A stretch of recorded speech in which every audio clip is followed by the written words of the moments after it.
Hello. Oh, hello, hello. Hey. Mm, Good to see everyone. mm, Really good to see everybody. Yep. Mm.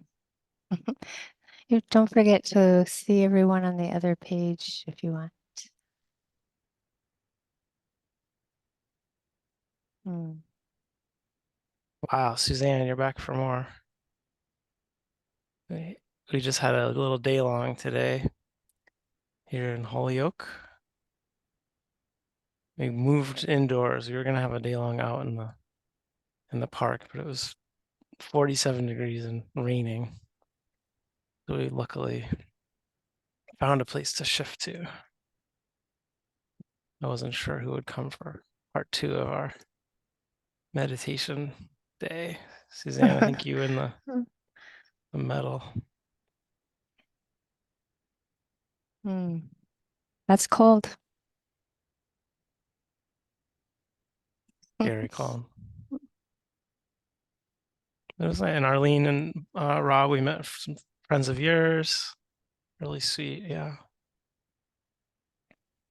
Mhm. And good to be here with everyone.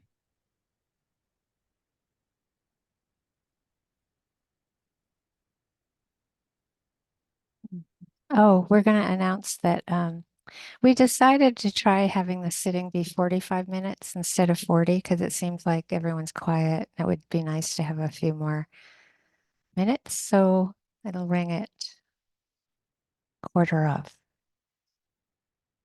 Quarter of wherever you are. How's that? Huh? Mm.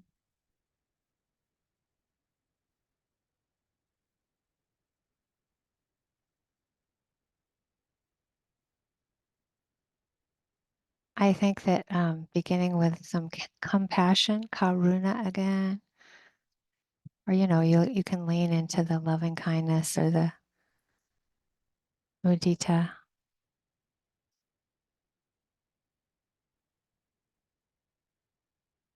But of course, we begin by noticing our posture, noticing the sensations around our bodies, like sound,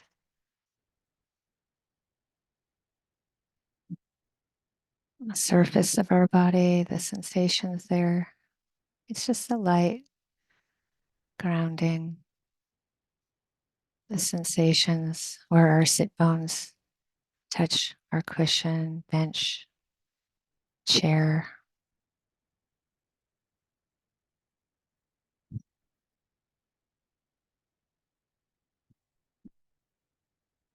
So we shift into that receptive attention.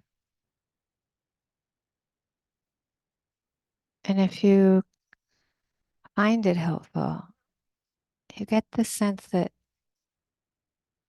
finding the entryway into your heart often can be helped by just simply touching your heart center with your hand, fingertips.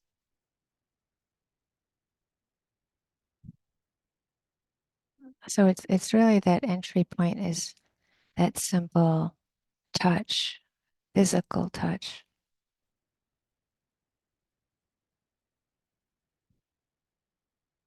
At the chitta heart center,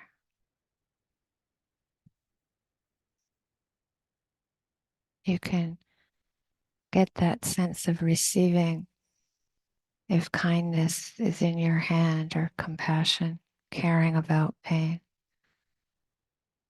or appreciative joy or gratefulness. There's that ease of just touching there and receiving that there.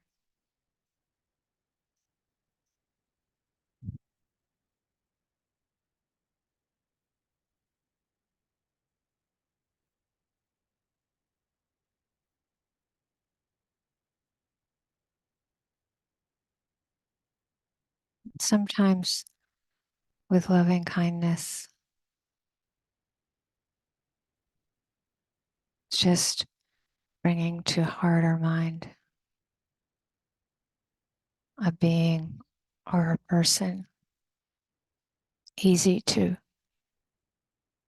feel kindness for or care for.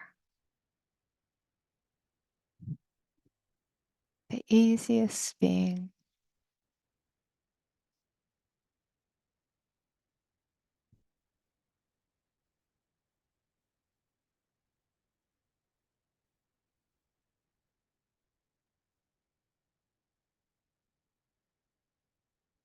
Doesn't have to be human, can be a tree, the sky, a chipmunk, bird, deer.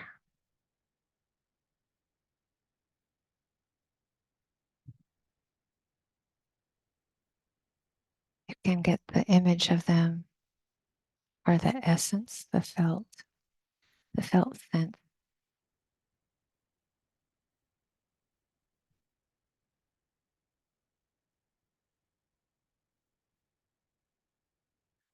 and have a sense of this being or place in front of you, beside you, or deep in your heart.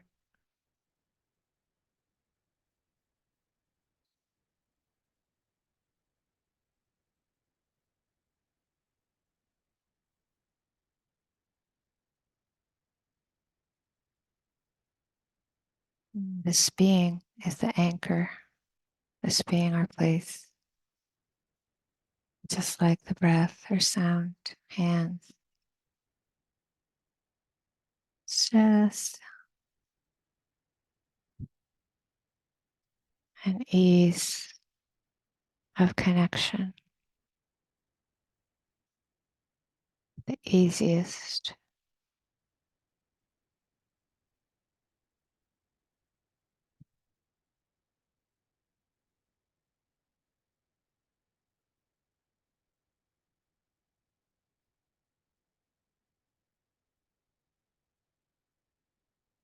You just see if you can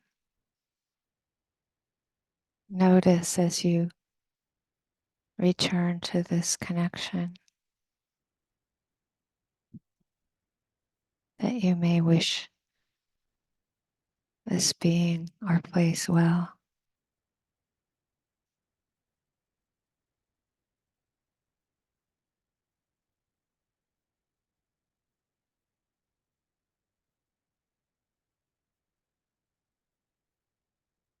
It might be a quiet, very quiet, not intense, light care,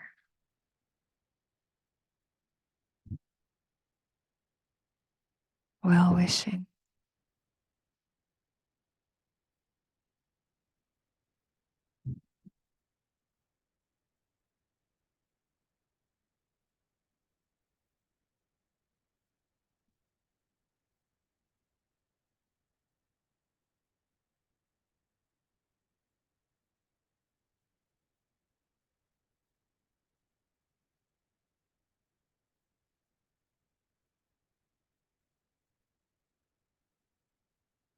And when you sense that ease of well wishing, you just see if you can come back to yourself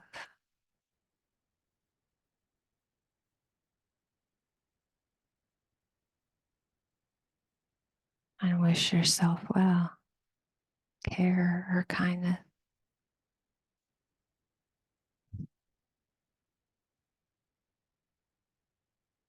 You can go back and forth, just whatever pace feels easy.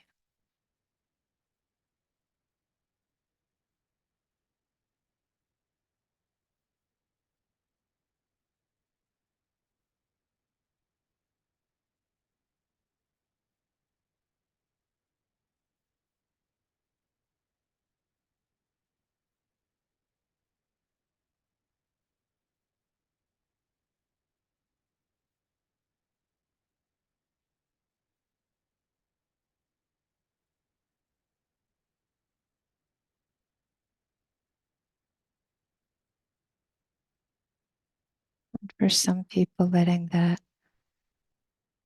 kindness or care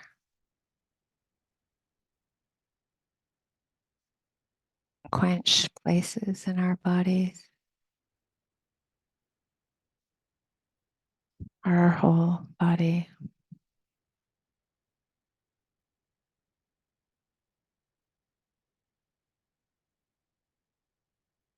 That light touch.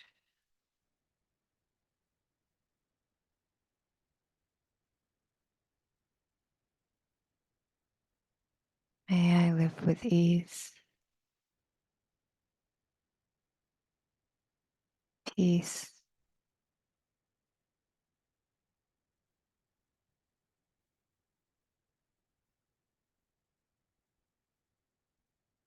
gratitude.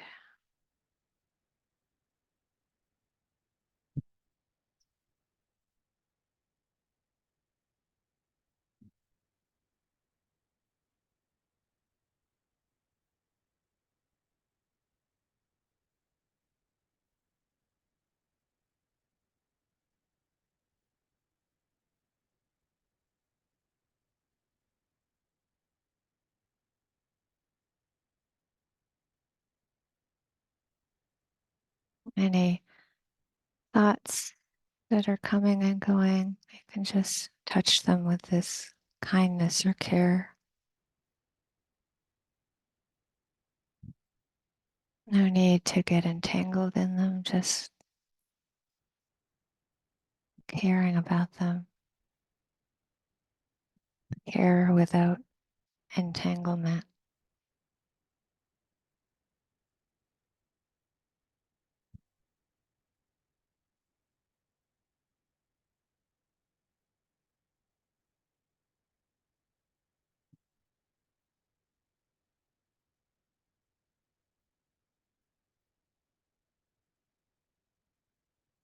And the thoughts can receive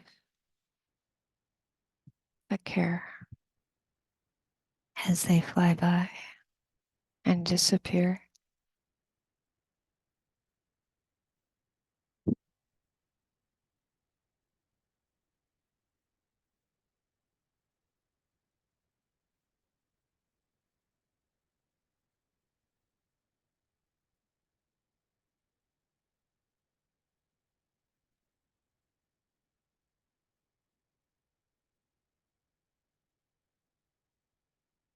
And any emotions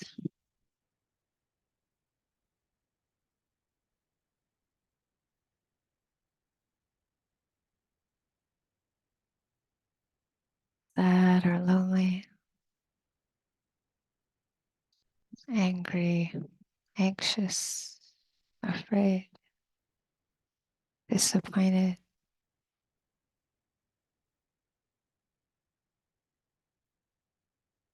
joyful, happy, grateful, compassionate.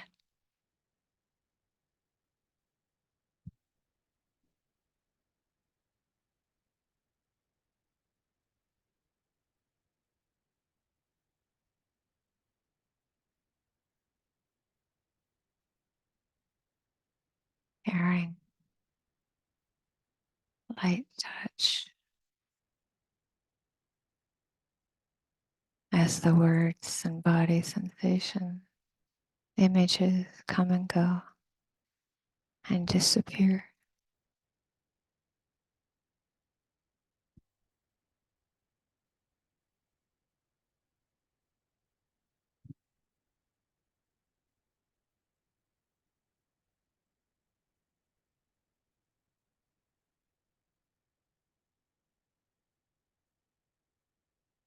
You can shift to the sounds, hands, breath, moment to moment experience from this caring, kind field of awareness. Or you can keep going with it, however you incline.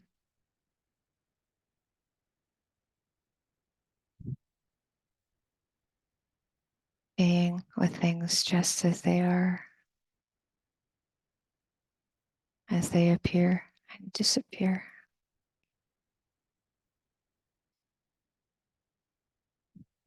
With caring or kind disentanglement.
Thank you, Michelle.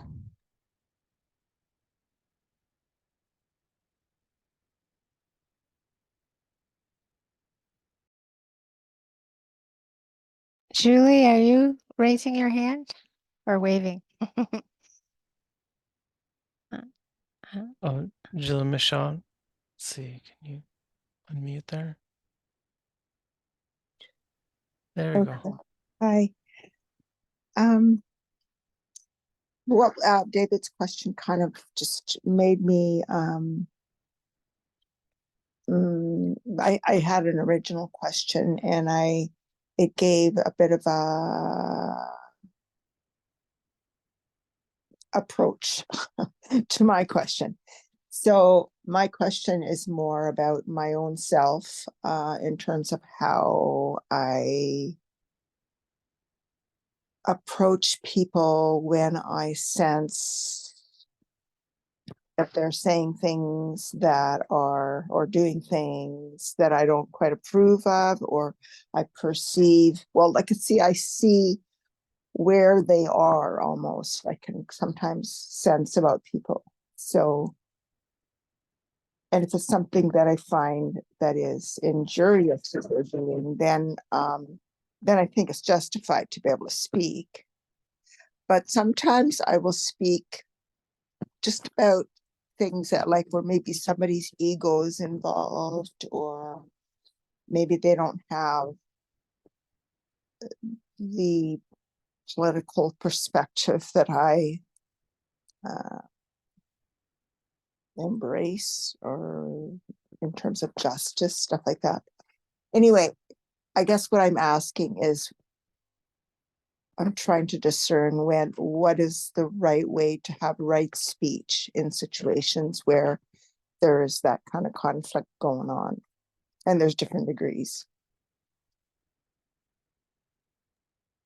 Does that make sense? Yeah, and just to clarify, do you mean like particularly when people are the way they are relating to you and treating you, or just in general, their behavior that you sometimes feel is inappropriate or unbalanced, It's or all the things you said? some sometimes it is affecting me, but it's more when I see how they're treating others. Like, say, how they're treating my sister, how my brother's treating my sister, or how, I mean, a current example was how a friend approaches her media following, and her level of ego involvement. Okay. And I just kind of blurted out, something about arrogance. And then I went through this huge, huge thing where I really felt I'd injured the person. And I started to question my own judgment, my own wisdom, stuff like that. So it can be different levels of, but particularly the one situation in terms of, like, where someone is treating another person in what I feel is not really a kind way. Maybe they've got their own perspective on this, on all kinds of issues, but you don't treat the other person this way just because you think they're wrong.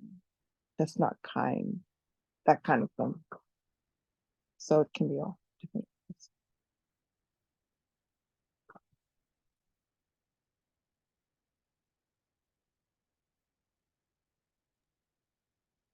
I think Michelle has the answer. Oh, you're muted, Michelle. Please. Oh, I can't uh, really see if you're. go ahead and start if you want. I think we both have some experience with this, Oh, yeah. maybe a little bit. I don't know.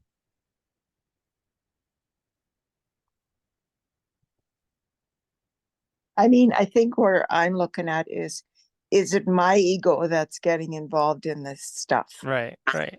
right? Yeah, yeah. And what is skillful, and what Yeah. do people actually hear? And what actually is a way to communicate that people actually take in and are receptive to? And I mean, I think you're intuiting something that is just true. so much of the time is that people are not receptive often to direct uh you know, clarification or Yeah. Perspectives. reproachment or whatever. Yeah, you know, I think that yeah, it's the tendency is for people to get defensive, you know, and as much as it may be for any of us, right? Um, and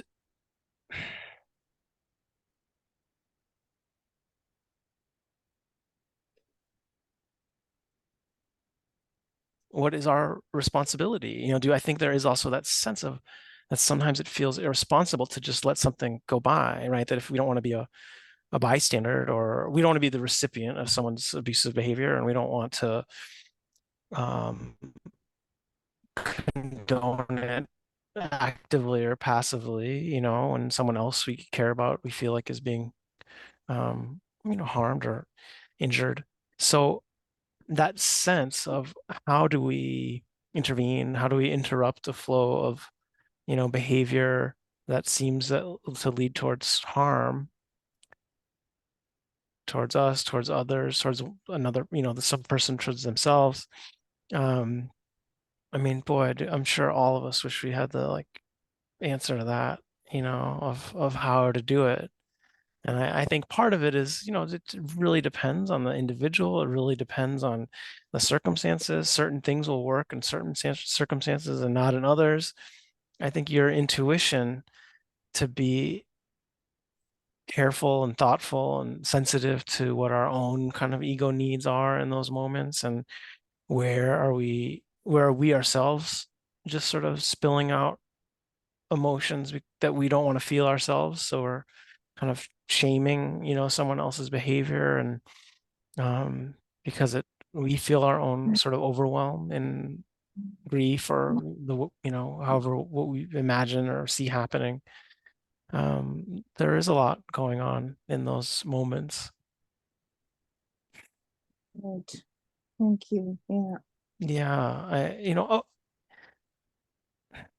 trying to be, you know, more interested in someone of like, oh, why is it that you feel that way? Or, you know, trying to understand like what's happening emotionally for someone who is behaving that way sometimes is a little bit more of like an invitation in, you know, versus a sort of like the sense that they're being kind of expelled, you know, from our field of kindness. This phrase, you know, calling people in instead of calling them out. That's like a, you know, Mm. become kind of popular in certain circles these days, right? Or everyone's just getting, you know, if someone misbehaves and we just cut them, you know, we call them out and there's like uh everyone getting canceled and all of this, you know, there's all this Yeah. jargon around it. But the sense of if we are actually trying to build a sense of, you know, beloved community that ultimately should include everyone, how do we how do people feel invited into changing versus feeling like they're getting scolded or prodded or, you know, threatened into Mm. it, which does Yeah. tend not to work, you know. That's fairly good because that's what I was sensing that you know, the like nonviolent communication type of thing or the Hmm. community building kind of communication, um, like inviting into a relationship like you and Michelle always talk about. And that sometimes is that whole thing just kind of gets elided or whatever, Yeah, you know, sometimes when in heat of the moment or in these short conversations where you don't really take the time to be with the people for any length of time. So it's good.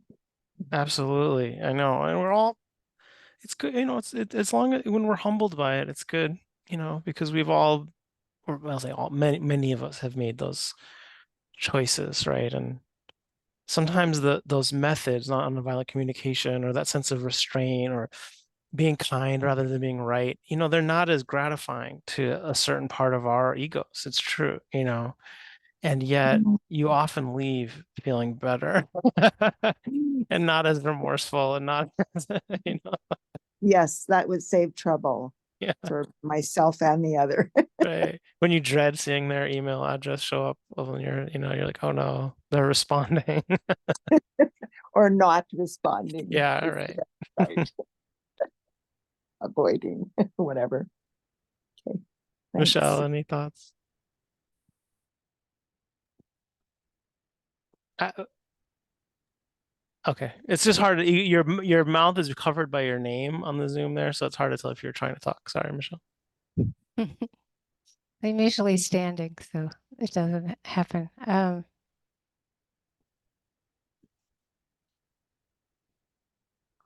I think what's difficult about being totally clear about this subject is that um, each relationship that we have is different. And so our motivation, as Jesse's saying and what you're saying, it's like if you talk about ego, you're really saying that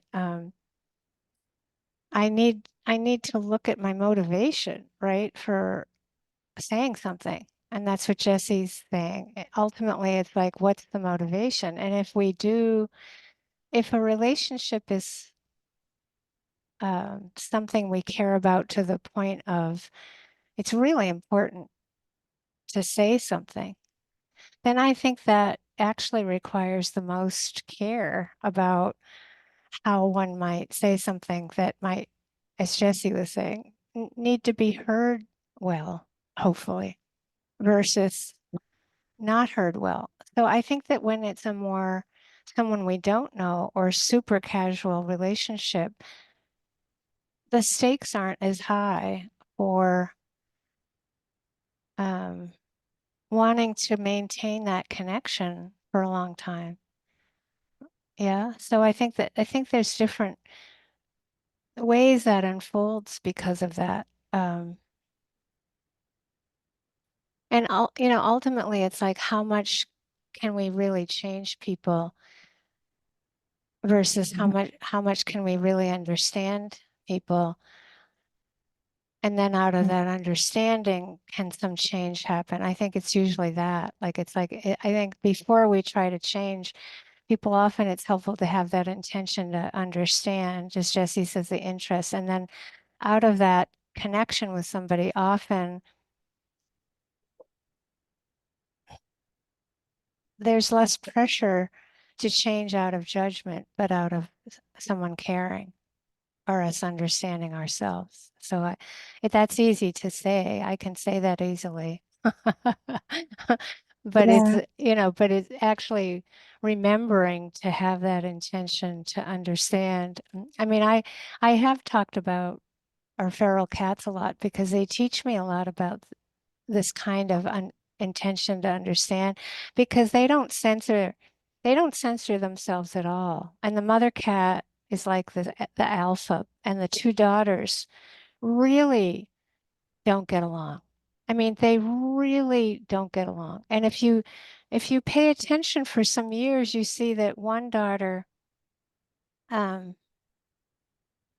she feels so left out. She has a self-image where she doesn't ever feel like anybody likes her or like wants to connect with her. And so she bullies her mother, she bullies her sister, and that keeps perpetuating this cycle where, you see her show up and the other two cats are doing fine. And then I even tense up. It's gotten to the point that we all tense up when she shows up. And I joke with her. I said, I think you need another therapist. I think whatever advice you're getting is like so not working. It helps to have humor about it, but she really doesn't look like she wants to change. Change. It's so funny. It's so funny because I'll try to get in between her and her sister. Or, you can see her just running, and she's just gonna bash into them. And I'll be like, no fighting, no fighting. And like, come on. And I'll jump in between it. And it's hilarious to watch me trying to referee, right? But it's like, I think getting on 14 years and from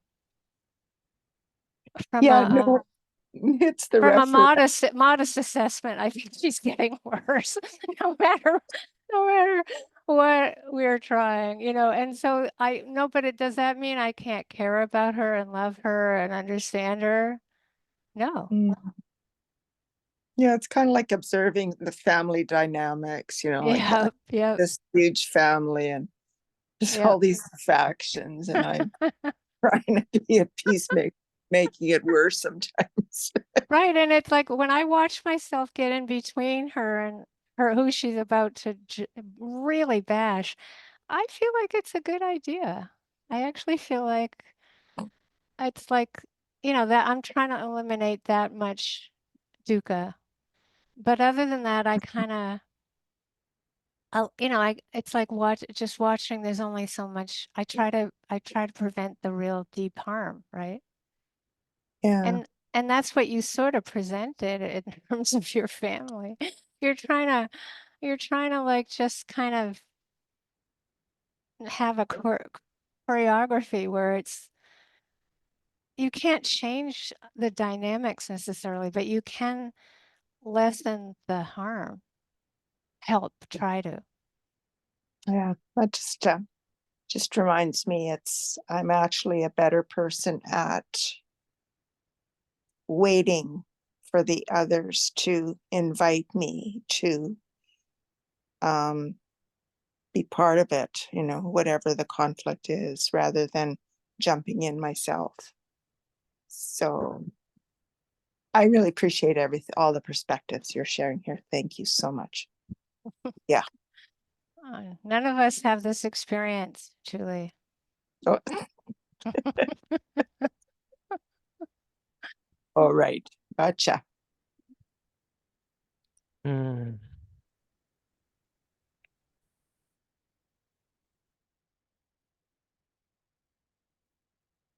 Well, Michelle, what do you think? It's good to be with everybody and to sit together. Yeah, really nice to see everyone again. Shall we call it a day for today? Mm. Thank you all.